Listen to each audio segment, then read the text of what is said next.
What's going on, y'all? This is Clarence Jr. breaking down the Bulldogs. As you know, I mostly cover CIAA and more specifically Bowie State.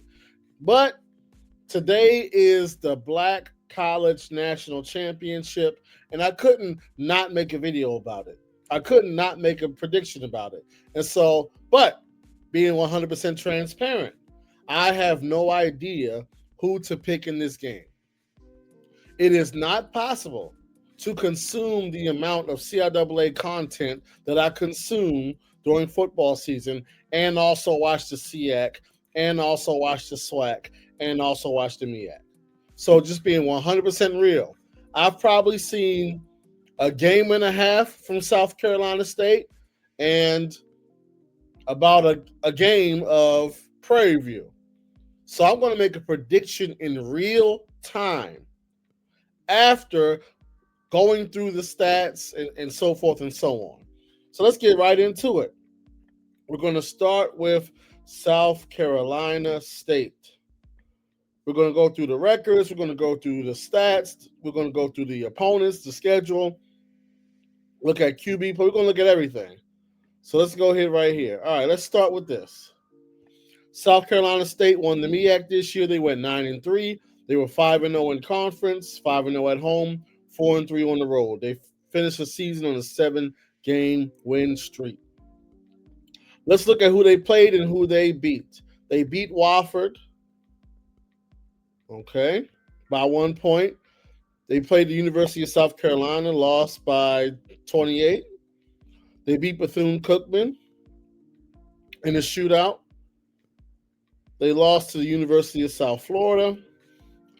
They also lost to Charleston Southern. They blew out Savannah State for homecoming. They won a close game at North Carolina A&T. They blew out Norfolk State. They won a close game at home versus Morgan State. They blew out Howard. They won a close game at North Carolina Central. And they edged out Delaware State to win the MEAC championship. So if we look at this once again, they played one Division II opponent, and then they played 1, 2, 3 FCS opponents in the non-conference. They also played 2 FBS opponents in the non-conference. Once again, they went undefeated in conference play. Okay, let's go to the statistics for the season.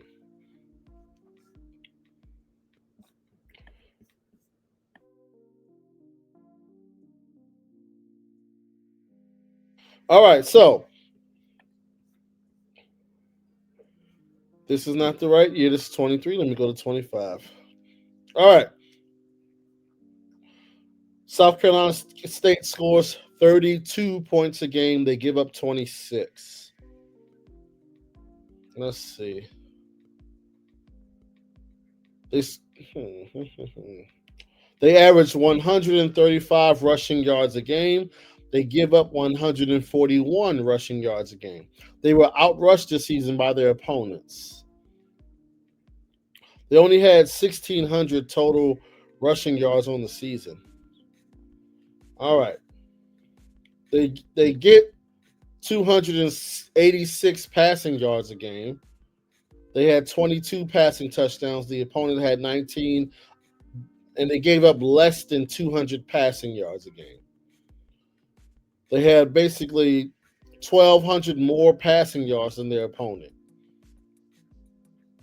Okay. They averaged 421 yards a game, only give up 326. They scored 48 total touchdowns, gave up 40. Okay. Where's penalties? That's also important. They averaged 72 yards in penalties a game. They had 99 total penalties on the season. Time of possession, they possessed the ball longer than their opponents by about 5 minutes. 47% on third down, 37% on fourth down, They fumbled the ball 14 times this year and lost 8. Okay. They have not missed an extra point the entire season.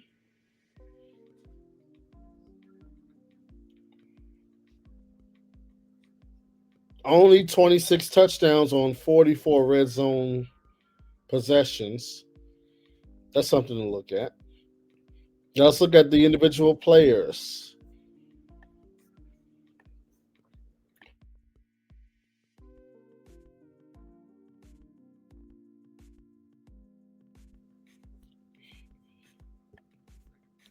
All right, right here we have, let's see,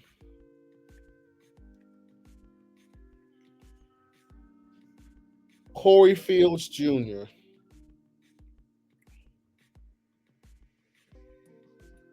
I don't know why it's broken up like this, but okay. So on the season, he has.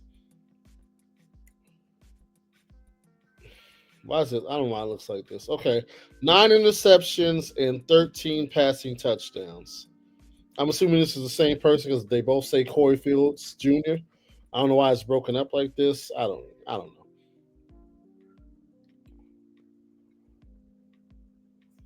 Okay. So in terms of quarterback plays, decent. Numbers not here are not great for no matter who's listed. Little over 50% of the passes completed. Touchdown to interception ratio is extremely close, almost 1-to-1. Passing yards are under 160. Okay. Let's look at rushing offense. No one on the team has 900 yards. There was no 1,000-yard rusher for the team. They do have a guy averaging basically 8 yards a carry, and 3 others averaging 5 a carry though. So that is good. 7 touchdowns, 2, 3, 3. Okay, they got 3 different guys averaging 30 yards, one averaging 40, and one averaging 80. So it's a committee thing. They get a lot of yards by a lot of different guys, and you told it all out. It's quite it's a respectable rushing attack. Okay. They got one, two, three, 4 different guys with at least 60 carries. Okay. Let's look at receiving. Mm,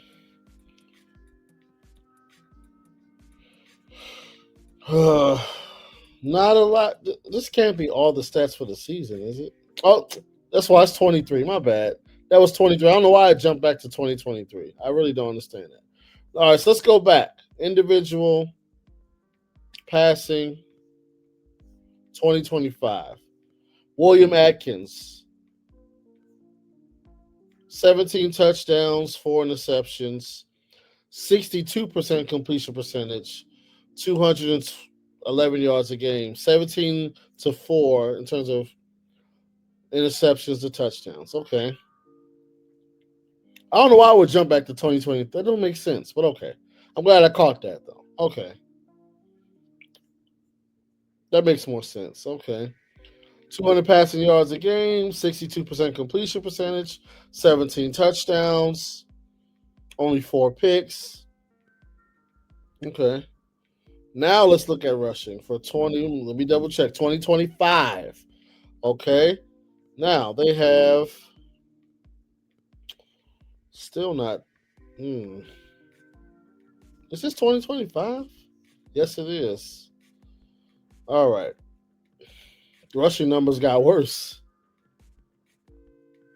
Nobody with 600 yards this season. That's the problem. They got 3 guys averaging 30 yards a game or more, but I don't know about that. Let's look at receiving. Got one guy about 800 yards, 7 touchdowns, one with 600. This is okay. I mean, all right. Oh, man. Let's go to defense. Make sure we're in 2025. All right. Let's look at TFLs. We got one guy with 10, one with 17, one with 9, one with 13, another one with 9, another one with 10, another one with 10. Okay. All right.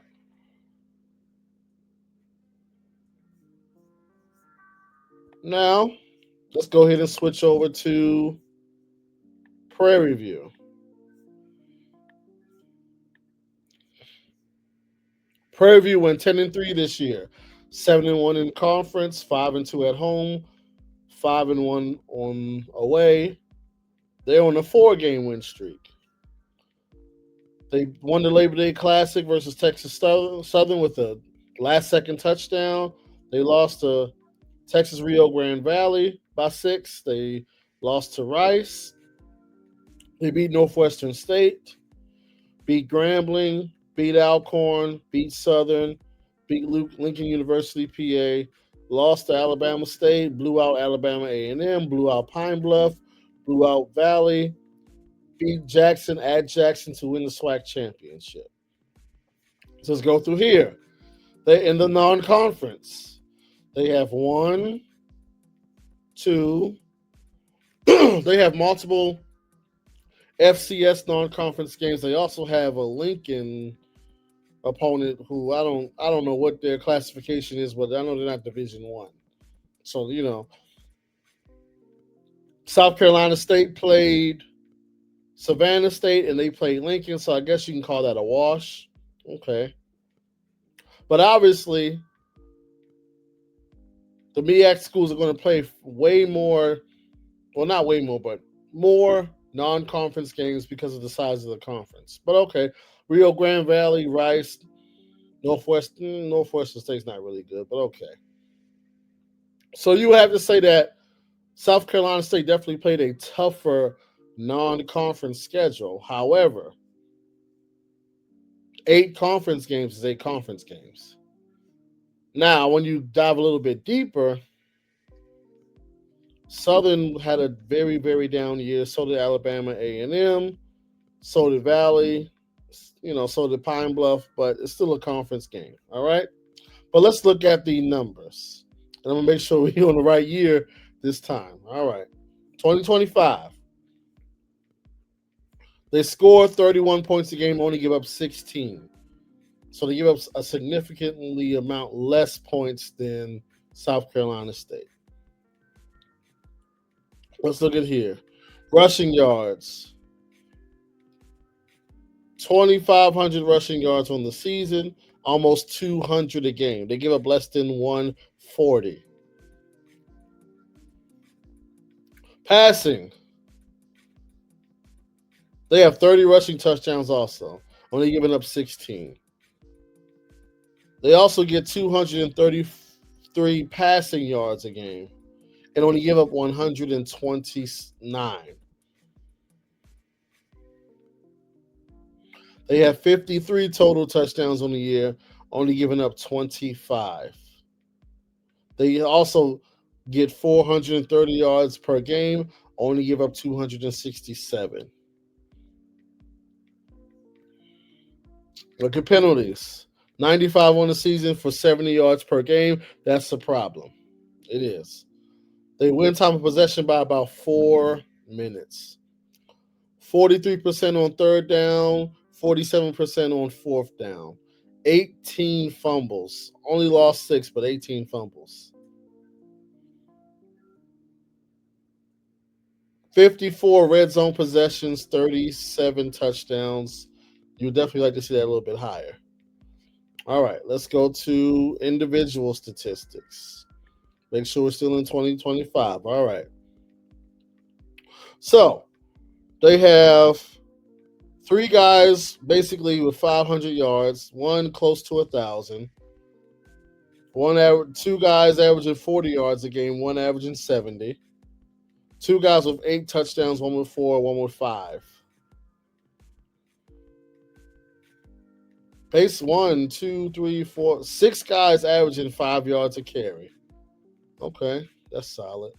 Let's go to passing. Cam Peters, 19 touchdowns, 7 interceptions, 64% of his passes, basically 200 passing yards a game, 2,300 yards on the season. Okay. Let's look at receiving. They have a 1,000-yard receiver, then a couple of guys at 300. So, it's clear who the number one is. All right.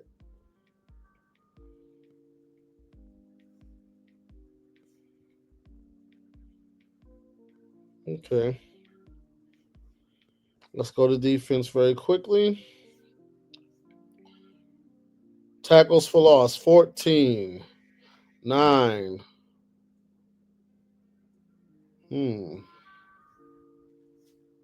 Interesting. Is this correct? Yes, it is. Interesting. All right. So here's the thing. Let's go a little bit deeper here. When you think about South Carolina State, and more specifically Chennis Berry, the one thing with Chennis Berry is the inability to win the big game. Yes, either at the MEAC or the SEAC, he will win the conference championship and he will win it convincingly. The issue becomes postseason play. In multiple occasions at Benedict, they were unable to get over the hump in postseason play. Then you get to the MEAC, you win the MEAC, you go to the Celebration Bowl. Also unable to get over the hump there and really lost in an embarrassing fashion.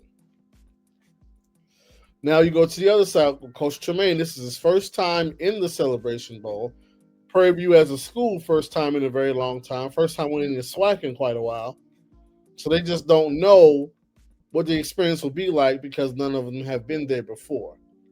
South Carolina State has been there before. So, in theory, the head coach knows how to do some things differently. Also, you have to factor this in. Prairie View just played last week. They played a championship high-intensity game on the road just last Saturday. South Carolina State has been off for quite some time.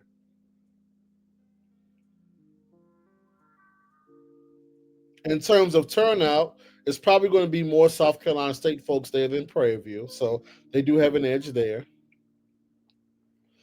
Ultimately, though,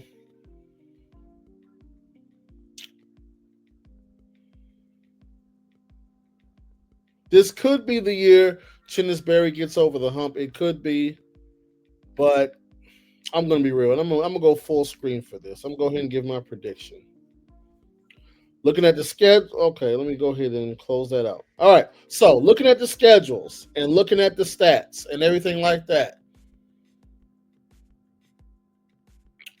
I just think Prairie View is the better football team. I think Prairie View is a better football team, top to bottom, than South Carolina State. And I think Prairie View will win the Celebration Bowl. The only thing that does kind of get me a little bit concerned about Prairie View is I saw some things with them versus Jackson State that, like that turnover by the quarterback in the red zone when you're trying to put the game away. I just don't understand how you do that. I don't understand that. I don't. But with that being said, I think, and I could be wrong, but I think South Carolina State is going to get dominated in the Celebration Bowl again. And I think Prairie View is going to win this game convincingly. I don't think South Carolina State will be able to run the football in this game. And they're going to become one-dimensional. And there's going to be a few interceptions in this game. And then that's when the wheels fall off and Prairie View dominates them. That's what I think will happen in this game. I'm going to take Prairie View by a score of 38-17.